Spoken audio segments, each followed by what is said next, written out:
올해 어떤 사람으로 살아왔습니까? 라는 제목으로 말씀을 나누고자 합니다. 사람이 모태에서 지어질 때는 6주가 되면 99%의 물로 이제 만들어진답니다. 그리고 태어나면 갓난아기는 90%, 10세 이하는 85%, 성애는 70에서 75%, 노인은 60%가 물이라고 합니다. 그러나 물이 점점 줄어드는 것이죠. 물이 줄어들면 피부의 탄력성이 떨어지고 주름살이 생기고 몸이 굳어지게 됩니다. 인간의 육체가 이 물의 변화에 의해서 심각한 현상을 일으키게 된 것입니다. 그런데 그것보다 더 중요한 것이 있습니다. 사람은 육체와 혼과 영으로 구성되어 있는데, 우리가 육체의 사람으로 살아가고 있는지, 혼의 사람으로 살아가고 있는지, 영의 사람으로 살아가고 있는지, 그것이 더 중요한 문제입니다. 올 한 해는 몇 퍼센트 영의 사람으로 살아갔습니까? 말씀을 통하여 우리 자신을 한번 살펴보도록 하겠습니다. 첫째로, 많은 사람들은 육체의 사람으로 살아갑니다. 사람이 태어나면 곧 육체의 사람이 됩니다. 육체로 먹고 마시고 오욕칠정의 그것으로 빠져들게 되는 것입니다. 하나님께서는 사람을 흙으로 지으시고 그 코에 생기를 불어넣으심으로 사람이 생명이 되었다고 했습니다. 그러므로 사람은 원래 흙으로 만들어진 존재입니다. 욥기 10장 9절에 보면 기억하옵소서, 주께서 내 몸 지으시기를 흙을 뭉치듯 하셨거늘 다시 나를 티끌로 돌려보내려 하시나이까. 욥기서에서 정확하게 말한 것처럼 사람은 흙의 티끌로 만들었습니다. 그래서 티끌로 만들어진 거예요. 티끌을 뭉쳐가지고 우리 사람을 만든 것입니다. 그러므로 사람이 죽으면 티끌로 돌아가는 것입니다. 그런데 이 티끌로 빚은 것에 하나님의 생기가 들어가므로 흙이 보통 흙이 아니죠. 살아있는 흙이 되고 생명의 흙이 되고 움직일 수 있는 존재가 되고 말할 수 있는 존재가 되고 생각할 수 있는 그런 존재로 하나님의 영이 들어오자 변화된 것입니다. 그때는 정말 우리가 빛나는 흙이었어요. 마치 봄철에 추운 겨울바람이 싹 지나가고 새싹이 돋아날 때 그 연초록의 새싹이 얼마나 아름답습니까? 나무에도 새싹이 돋아나면 연초록의 빛으로 그야말로 빛나는 그런 초록빛이죠. 거기에다가 꽃이 피고 그러면 얼마나 아름다운지 모릅니다. 우리 인생이 흙으로 지음을 받았을지라도 처음 하나님의 생기로 지나갔을 때는 아마 그런 초록빛 빛난 존재였을 것이고 찬란한 존재였을 것입니다. 그러나 인생은 결국 하나님의 은혜 가운데 멀어지고 육체는 죽음의 존재로 전락하게 되어서 하나님께서 선언하십니다. 넌 흙이니 흙으로 돌아가라. 이사야 40장 6절 이하에서는 말씀합니다. 말하는 자의 소리여 이르되 외치라. 대답하되 내가 무엇이라 외치리이까 하니 이르되 모든 육체는 풀이요 그의 모든 아름다움은 들의 꽃과 같으니 풀은 마르고 꽃이 시들면 야훼의 기운이 그 위에 불미라. 이 백성은 실로 풀이로다. 풀은 마르고 꽃은 시드나 우리 하나님의 말씀은 영원히 서리라 하라. 사람이 살아갈 때는 하나님의 말씀 그걸 붙잡고 살기보다는 육체를 붙잡고 사는데 그것은 풀과 꽃의 아름다움에 현혹되기 때문입니다. 그러나 그 풀의 아름다움은 근심과 걱정이 많습니다. 어릴 때는 잔병이 많고 여러 가지 연약함으로 어릴 때의 걱정이 또 많고 성장하면 공부하고 온갖 일을 해야 되는데 근심 걱정이 떠나지를 않는 것이고 성인이 되어서 결혼하고 자식을 낳으면 또 다른 근심 걱정이 가득하고 늙으면 늙은 대로 걱정이 태산 같으니 인생의 어느 한시도 근심 걱정이 떠날 날이 없는 것입니다. 그렇게 살다가 인생은 한 줌 흙으로 돌아가는 것입니다. 그러나 인생이 이와 같이 허무하고 비극적인 것보다 더 우리가 경계해야 될 것이 있습니다. 그것은 우리가 육체로 살아갈 때 죄악의 종으로 전락하는 것입니다. 인간은 육체로 태어나서 어떤 도구로 쓰임받는지 이제 결정이 되게 되는데 오늘 본문 말씀에 보면 로마서 6장 16절에 너희 자신을 종으로 내주어 누구에게 순종하든지 그 순종함을 받는 자의 종이 되는 줄을 너희가 알지 못하느냐? 혹은 죄의 종으로 사망에 이르고 혹은 순종의 종으로 의에 이르느니라.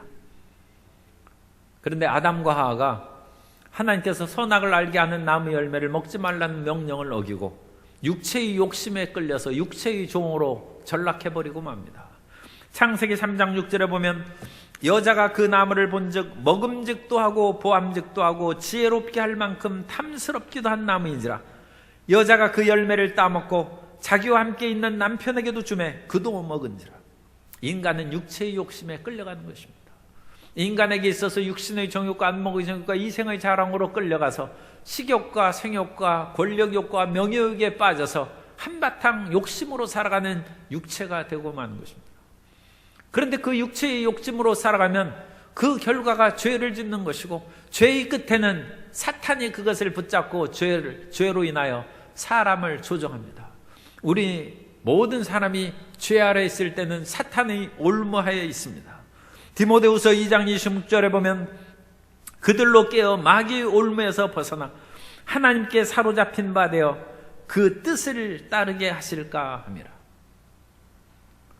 어떤 사람이 열심히 기도하다가 성령 받으라고 하니까 기도하다가 성령이 임할 것 같고 방언이 내릴 것 같아서 기도를 중단하고 기도굴에서 뛰쳐나왔어요.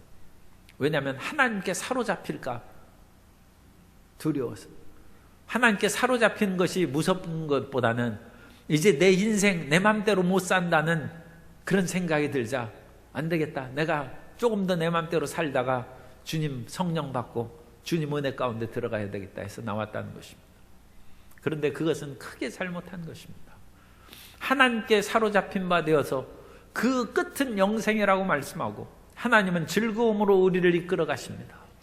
그리고 하나님께 사로잡히지 않고 뛰쳐나와서 내 맘대로 산다고 생각할 때 내 맘대로 사는 것이 아니라 사실은 마귀의 종입니다. 마귀의 올무에 사로잡혀 있다고 성경은 말씀합니다. 그것은 모든 사람이 죄를 범했음에 그 죄를 조종하는 마귀의 사실에 매여 있는 것입니다. 옛날에는 강아지 줄이 가죽이나 그 쇠줄로 이렇게 해가지고 그 강아지를 그것으로 묶었어요. 그러니까 금방 자기가 올무에 걸린 줄을 알고 있어요. 그런데 요즘에는 강아지들을 막 가면 줄이 쫙 나와가지고 줄 보이지도 않아요. 그냥 가는 줄로 이렇게 해가지고 그 강아지가 자기가 자유의 몸인 줄 알아요.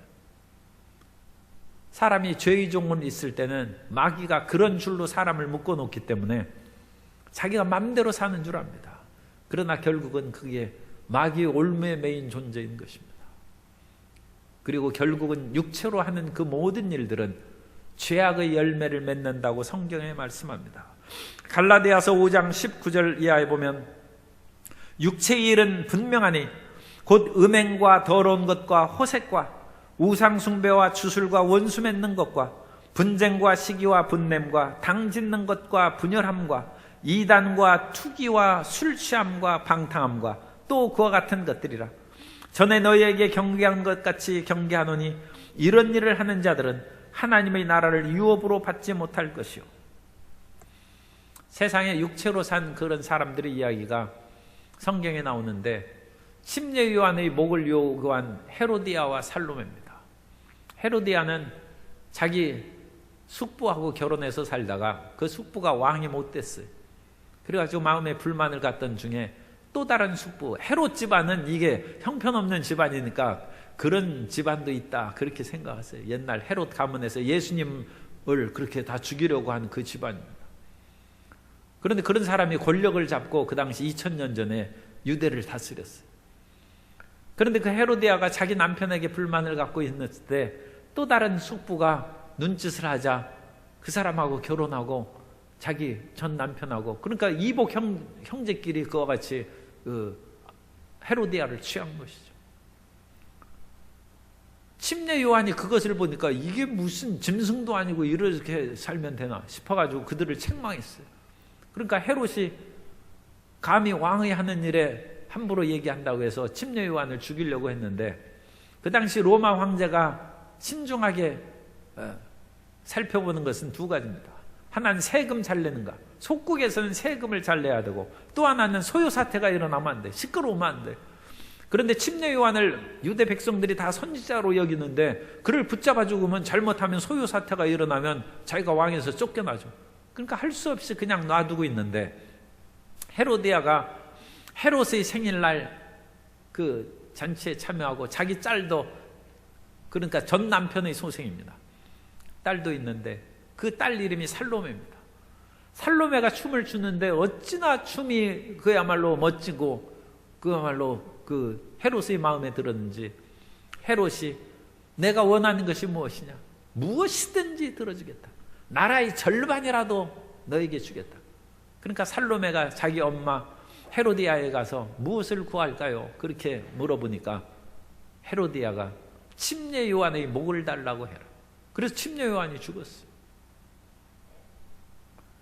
육체의 종욕으로 살던 헤롯과 헤로디아가 의인 하나님의 종인 침례 요한을 죽인 것입니다. 그 죄가 없어지겠습니까? 결국은 로마 황제의 눈에서 벗어나서 프랑스로 유배 가서 거기서 비참하게 죽었습니다. 그 춤 잘 추는 살로메는 그것은 이제 누가 만들어낸 얘기 같아요. 지옥에 가서 보니까 어떤 그 처녀가 빨간 구두를 신고 춤을 뱅글뱅글 추는데 쉴 시간이 없이 계속 영원토록 춤을 추는 형벌을 받았다는 거예요. 그게 살로메라는 사람. 빨간 구두 신고 살로메는 지금도 지옥에서 춤추고 있어요. 육체의 종욕은 비참하게 끝나고 맙니다. 그러므로 우리는 육신으로 살아서는 안 됩니다. 로마서 8장 12절 이하에 보면, 그러므로 형제들아 우리가 빚진 자로 돼 육신에게 져서 육신대로 살 것이 아니니라. 너희가 육신대로 살면 반드시 죽을 것이로되 영으로서 몸의 행실을 죽이면 살리니. 두 번째로, 적지 않은 사람들이 혼으로 살아갑니다. 이 혼은 불멸의 요소가 아니라 하나님의 생기가 흙 속에 들어갈 때 생긴 것이 혼입니다. 그래서 하나님의 생기는 우리 영이라고 그렇게 얘기해요. 그래서 영이 들어갈 때 생겼기 때문에 우리가 흔히 영혼이라고도 그와 같이 얘기를 합니다. 그런데 이 혼이 생기면서 사람이 깨어난 거예요. 그래서 사람은 혼이 대표입니다. 흙도 몸도 대표가 아니라, 영도 대표가 아니라 혼이 사람을 대표하는데, 이 혼에는 지정의, 지성과 감정과 의지의 세 인격적 요소가 있습니다. 그래서 사람은 이 혼적 기능으로 공부하고 배우는 것입니다. 하나님의 말씀도 읽고 외우는 것도 이 혼의 지적 기능입니다. 잠언서 15장 14절에 보면, 명철한 자의 마음은 지식을 요구하고 미련한 자의 입은 미련한 것을 즐기느니라. 그래서 사람은 지성적인 존재가 되는데, 얼마 전에 83이 된 그 할머니가 숨바꼭질이라는 그 시를 지었어요. 정을 쓴, 이분이 이제 시인이 됐으니까 여사라고 불러주도록 하겠습니다. 이 정을 쓴 83 된 여사가 숨바꼭질이라는 그런 시를 졌는데, 이 숨바꼭질은 온 세상을 보니까 글자가 숨어 있다는 것입니다. 그런데 무슨 글자냐? 한글, 기역, 니은, 디귿이 다 숨어 있다는 거죠. 이분이 80이 되도록 까막눈이었어요. 그래 한글을 모르고 살아왔어요. 그러다가 경남 거창군 그 한글학교에서 한글을 배웠어요. 그래서 여든이 돼서 한글을 배우고 세상을 보니까 온 세상에 한글 글자가 가득하다는 것을 깨닫고 기쁨에 겨워서, 네가 숨어 있었지? 그런데 내가 이제 너를 찾았다는 숨바꼭질이라는 그런 시를 썼어요. 제가 읽어드립니다. 5만 대 한글이 숨었다는 것을 80이 넘어 알았다. 낫 호미 괭이 속에 기역 기역 기역, 부침개 접시에 이응 이응 이응, 달아놓은 꽃감에 히읗 히읗 히읗, 제 아무리 숨어봐라 인자는 다 보인다. 한글을 배우고 나니까 모든 것이 글자로 다 보인다. 이게 지성의 기쁨입니다. 인간에게는 혼적인 지성의 기능을 들어서 공부하고 그 속에 기쁨을 주고, 또 인간에게는 감성이 있어서 눈이 내리면 기뻐하고 강아지도 뛰고 사람도 기쁜 것이죠. 눈이 내리면 기쁘지 않고 아무 마음에 감정이 없는 것은 그건 큰 문제입니다. 그건 혼적 기능이 지금 상실된 거예요. 그것도 치료받아야 돼. 아무 의욕도 없어요. 그건 의지적인 기능이 상실된 것이죠. 지금 새해가 다가오는데 내년의 계획을 부지런히 불을 켜고 계획을 세워야지. 그 계획을 세우고 할머니 수첩 하나 드려요. 수첩 내가 무슨 필요가 있어? 그러면 안 돼. 수첩을 갖고 새로운 계획을 세우시기 바랍니다. 우리의 지성과 감성과 의지의 기능이 혼적 기능이에요. 그 지성도 이젠 배우는 것도 싫고 눈이 내려도 귀찮고 내년을 계획하는 것도 싫고 그건 늙은 것입니다. 그러면 안 됩니다. 우리는 새 사람이 되고 새로운 활력으로 살아가야 될 줄로 믿습니다. 그런데 이 혼의 일화 같은 기능 가운데 우리가 마음에 이제 혼이 인간의 대표 역할을 하는 거예요. 그래서 우리가 혼적인 기능으로 예수님을 믿는 것입니다. 사람이 마음으로 믿어. 그 마음이 혼의 그 기능이에요. 이 마음이라는 것은 거기에서 헬라어로 카르디아라는 심장이라는 단어를 써. 우리 마음의 그런 심장으로 예수님을 믿고 입으로 시인하여 구원에 이르는 것입니다. 그러므로 우리는 혼적 기능으로 물론 성령의 역사하심에 따라서 그 혼이 받아들이는 것입니다만 우리가 마음으로 믿어야 돼요. 그래야죠. 내 마음으로 안 믿겠다고 생각하면 안 됩니다. 우리는 어찌됐든지 마음으로 예수님을 믿고 주님의 뜻을 살아가도록 결단을 내려야 됩니다. 왜냐하면 혼의 지성과 감정과 의지의 그런 기능이 있기 때문입니다. 그런데도 불구하고 많은 사람들이 믿지 않는 것은 이 혼이 부패했기 때문입니다. 이 혼의 마음이 굉장히 부패했어요. 예레미야 17장 9절에 보면 만물보다 거짓되고 심히 부패한 것은 마음이라 누가 능히 이를 알리오마는. 그래서 인간의 마음이 굉장히 부패했어. 어느 식으로 부패했느냐? 육신의 정욕과 안목의 정욕, 세상의 쾌락으로 향하도록 마음이 부패했고 거룩함을 따르고 하나님의 뜻을 순종하는 데는 익숙하지 않다는 것입니다. 그것이 부패된 마음이요 부패된 혼인 것입니다. 그런데 우리가 혼적인 생각의 기능이 있을 때 마음의 결단을 내려서 하나님의 뜻을 따르기로 마음을 정해야 됩니다. 파스칼은 그 빵세에서 인간은 모든 자연 가운데 가장 연약한 갈대인데 그 갈대는 생각하는 갈대라고 했어요. 그러면서 사람은 천사도 아니고 짐승도 아니다. 그 중간 존재라고 했습니다. 그 천사도 아니고 짐승도 아닌 그 중간 존재에 생각하는 기능이 인간에게 있다는 것을 파스칼이 얘기한 것이죠. 그러므로 우리는 혼으로 생각해야 돼. 내가 천사처럼 살 것인지 짐승처럼 살 것인가. 물론 우리가 천사를 따라가는 것이 아니라 성령을 따라가는 것이죠. 내가 성령으로 따라가서 살 것인지 아니면 짐승처럼 육체의 정욕에 끌려서 살 것인지 그것이 우리가 생각해야 될 것이고 올해 우리가 무엇으로 끌려서 살아갔는지 혼적 기능에서 그것을 우리가 분별해야 돼요. 내가 과연 성령을 쫓고 하나님의 말씀을 쫓아서 오래 살아가는 그런 사람이었는가? 그러면 그 혼적 기능이 성령을 쫓아가는 것이죠. 그러나 내 쾌락과 내 즐거움과 내 안일함과 평안함을 위해서 또 내 마음에 그와 같이 시기와 미움과 질투 끓어오르는 대로 그대로 살았다면 우리는 육체로 살아가는 것입니다. 그 육체도 죄악에 물든 육체로 살아가는 것입니다. 그러면 우리는 혼적인 그 기능을 우리가 이제 생각했은즉 나는 내 마음에 결단을 내려서 2020년에는 어찌됐든지 영을 쫓아 살아가는 사람이 되어야 되겠다. 마음을 새롭게 결단하는 성도 여러분 되시기를 주님 이름으로 축원합니다. 세 번째로 우리가 성령을 쫓아 살아갈 수 있도록 거듭난 사람은 영적으로 살아간다는 것을 알아야 됩니다. 우리가 성령을 쫓아 살아가려면 우리의 영이 거듭나야 됩니다. 그러면 사람의 영혼은 어떻게 되어 있는가? 하나님께서 아담을 지으실 때 하나님께서 숨기를 불어넣으셔. 그건 하나님의 영입니다. 영이 들어가서 인간은 영적인 존재가 되고 흙이 변하여 살이 되고 사람이 될 것입니다. 그러므로 인간의 영이 있죠. 그런데 그 영혼이 하나님의 뜻을 반역함으로 말미암아 선악을 알게 하는 나무의 열매를 따먹지 말라. 그 열매를 먹는 날에는 정령 죽으리라고 했어요. 그러면 영이 죽었어요. 그 영이 죽었다는 것은 영이 없어졌다는 말은 아닙니다. 사람은 영혼이 없어진 것으로 그렇게 생각하는 분도 있는데 없어지지 않고 죽었어요. 그러면 그 죽음이라는 것은 어떤 것인가? 하나님과의 교통이 끊어졌다는 것입니다. 가끔 영매들이 있고 무당도 있고 영적인 활동을 하는 사람들이 있어요. 그것은 인간의 영이 있다는 것이죠. 그런데 그 영은 귀신과 연결이 되어 있고 생명의 하나님과 끊어졌어요. 사람이 사회활동을 하지 아니하고 어느 요즘에는 자연인이라고 해서 산골에 있는 왜 그런 사람을 찾아다니는지 알 수 없어요. 그 속에서 살고자 하는 사람들 왜 TV에서 그 프로가 싸서 그것을 방영한다는 그런 말도 있어요. 어쨌든 간에 사람들이 사회 속에서 활동을 하고 끊어지면 그건 사회학적으로 죽은 것입니다.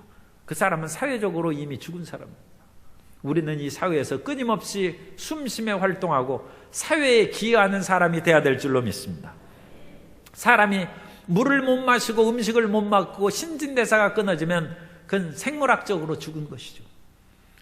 하나님이 계시고 우리도 움직이고 있는데 하나님을 알지도 못하고 하나님에 대해서 얘기하면 하나님이 어디 계시나요? 그렇게 얘기하는 사람이 있어요. 영적으로 죽은 것입니다. 그것이 영으로 죽은 것입니다. 그런데 그 사람이 예수님을 믿으면 물과 성령으로 거듭나는 것입니다. 요한복음 3장 5절 이하에 보면 예수께서 대답하시되 진실로 진실로 내게 이르노니 사람이 물과 성령으로 나지 아니하면 하나님의 나라에 들어갈 수 없느니라. 육으로 난 것은 육이요 영으로 난 것은 영이니 내가 내게 거듭나야 하겠다 하는 말을 놀랍게 여기지 말라. 바람이 임의로 불매 내가 그 소리는 들어도 어디서 와서 어디로 갔는지 알지 못하나니 성령으로 난 사람도 다 그러하니라. 우리가 예수님을 따라 사세요. 우리가 예수님을 믿으면 성령으로 거듭납니다. 영이 살아납니다. 그래서 다시 태어나는 것입니다. 성령이 우리 영을 살리는 것입니다. 에스겔서 37장에 보면 해골골짜기에 대한 그런 환상을 에스겔이 보는데 수많은 마른 뼈들이 누워있어요.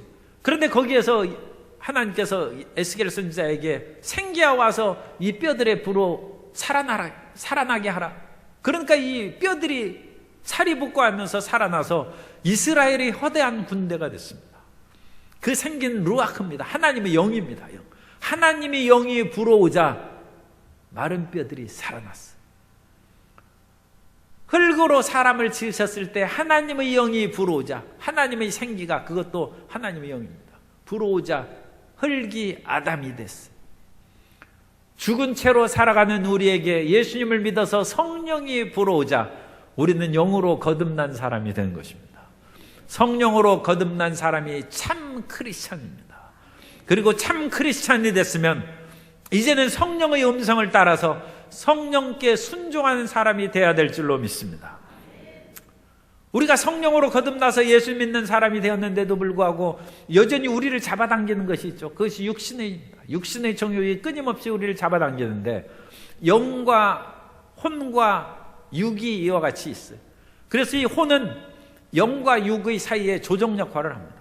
그래서 영이 직접 육체에 지시하는 것이 아니라 영이 혼을 통해서 육체에 명령하는 것입니다. 그래서 오늘 성경 읽자 하고 영이 우리 마음 가운데 이제 하나님 말씀을 읽자는 말씀을 주면 혼이 이제 성경을 읽으려고 그래 그러면 성경을 가져와야지. 그래서 가지고 가다가 보니까 텔레비전에 좋은 재미난 프로가 하는 거예요. 그럼 육이 얘기하는 것입니다. 육신의 정욕이죠. 성경 나중에 읽고 텔레비부터 먼저 보자. 그러면 혼이 이제 생각합니다. 혼이 영의 음성을 순종할 것인지 육체의 욕정을 따를 것인지. 사람은 가끔 육체의 욕정에 집니다. 그것이 누적되면 하나의 결산이 비참하게 나옵니다. 하나의 결산이 내가 예수님 믿고 살아가면서도 육신의 정욕에 진 것이 더 많고 50% 이상 지면 그건 큰 문제죠. 영국의 탄광 노동자인 그 빌리 브레이라는 사람이 있었어요. 영국에도 산업혁명이 일어나기 전에 탄광에서 어마어마한 석탄을 캐내고 또 석탄을 많이 캐내가지고 증기기관차도 만들고 산업혁명의 그런 원동력이 됐죠. 그런데 이 빌리 브레이가 탄광 광산에서 일하는 사람이었어요. 그런데 참 광산에 일하는 그런 신실한 사람도 많이 있겠습니다만 그 당시 많은 사람들이 담배 골초에다가 술고래 했다는 거예요. 이 빌리 브레이가 밥은 안 먹어도 파이프는 물고 탄광 밑으로 내려갔다고 그랬어요. 어찌나 또 그 나오면 또 술을 많이 먹는지 그냥 술고래. 그런데 이 빌리 브레이가 예수님을 믿고 놀라운 것을 깨달았어요. 어느 날 담배를 이렇게 피려고 하다가 이 담배를 피고 연기를 뿜는 것이 이게 살이 안 맞다는 거예요. 왜냐하면 집에서도 굴뚝을 불을 떼면 불을 이렇게 앞에서 떼면 뒤로 집 뒤에 굴뚝에서 연기가 나가는데 하나님께서 사람을 담배 피게 만들었다면 입으로 빨아들이면 머리 뒤통수로 연기가 나가야지 왜 이게 앞으로 나오지? 이것은 하나님의 원래 담배 피도록 구조적으로 안 만들었다는 거예요. 최소한 귀로도 연기가 나가야죠. 이게 무슨 되는 얘기인지 모르겠습니다만 어쨌든 이 빌리 브레이가 그걸 깨달았어. 이게 담배 피우면 안 되겠고 이것은 집 건축법에도 어긋나는 것인데 사람을 하나님께서 얼마나 정성스럽게 만드셨는데 이런 잘못된 짓을 하면 되겠는가. 그래서 그것을 담배를 딱 끊었어. 성령의 뜻을 쫓아 하나님이 깨닫게 해주시니까 그 길로 나아가서 술도 끊고 탄광에서 일하니까 임금이 연체되고 지급이 안 되는 때가 있었어요. 그때도 이 사람이 낙심하지 않아요. 그러면서 사람들에게 얘기했답니다. 내가 지금은 탄광에서 몸을 일하고 있습니다만 사실은 나는 원래 큰 회사 직원입니다. 그 큰 회사는 성부, 성자, 성령 하나님이 운영하시는 회사인데 제가 그곳 사원입니다. 얼마나 그야말로 마음이 맑고 담대하고 힘이 찬지 그렇게 살았다. 우리가 예수님 믿고 성령을 받았다 할 때 갑자기 우리 삶이 뒤집어지고 하늘에서 돈벼락이 떨어지고 그런 것이 어디 있겠습니까? 그러나 마음이 바뀐 즉 마음이 밝아지고 항상 기뻐하고 감사하는 삶으로 다가오게 된 줄 믿습니다. 그러므로 우리는 예수님 믿고 성령으로 거듭나서 성령을 쫓아 살아야지 육체를 쫓아 살아가는 삶이 되어서는 안 되는 것입니다. 로마서 8장 12절에서 이하에서 말씀합니다. 그러므로 형제들아 우리가 빚진 자로 돼 육신에게 져서 육신대로 살 것이 아니니라. 너희가 육신대로 살면 반드시 죽을 것이로되 영으로서 몸의 행실을 죽이면 살리니 무릇 하나님의 영으로 인도함을 받는 사람은 곧 하나님의 아들이라. 그러므로 우리 성도 여러분은 성령으로 인도함을 받는 하나님의 자녀가 되시기를 예수님 이름으로 축원합니다. 그리고 우리가 나무에 가지가 딱 붙어 있으면 그 가지에 진액이 흘러내려와서 잎이 나고 꽃이 피고 열매를 맺듯이 끝까지 성령님을 인정하고 환영하고 모셔드리고 의지하면, 그러니까 예수님을 믿어도 며칠 믿어서 안 되죠. 몇 달 믿어서 안 되죠. 끝까지 믿으면 성령의 진액이 흘러와서 우리가 성령의 열매를 맺습니다. 그래서 모든 것이 사랑스러워지고 사랑의 열매입니다. 모든 것이 기쁘고 희락의 열매입니다. 모든 사람과 평화하는 사랑과 희락과 화평과 오래 참음과 자비와 양성과 충성과 온유와 절제의 열매를 맺게 됩니다. 그러한 성령을 쫓아감으로써 성령의 풍성한 열매를 맺는 영의 사람이 되시기를 예수님 이름으로 축원합니다. 올해 우리는 육의 사람으로 살았습니까? 혼의 사람으로 살았습니까? 영의 사람으로 살았습니까? 새해에는 반드시 영의 사람으로 하나님을 기쁘시게 하는 주의 자녀들이 되시기를 주님 이름으로 축원합니다.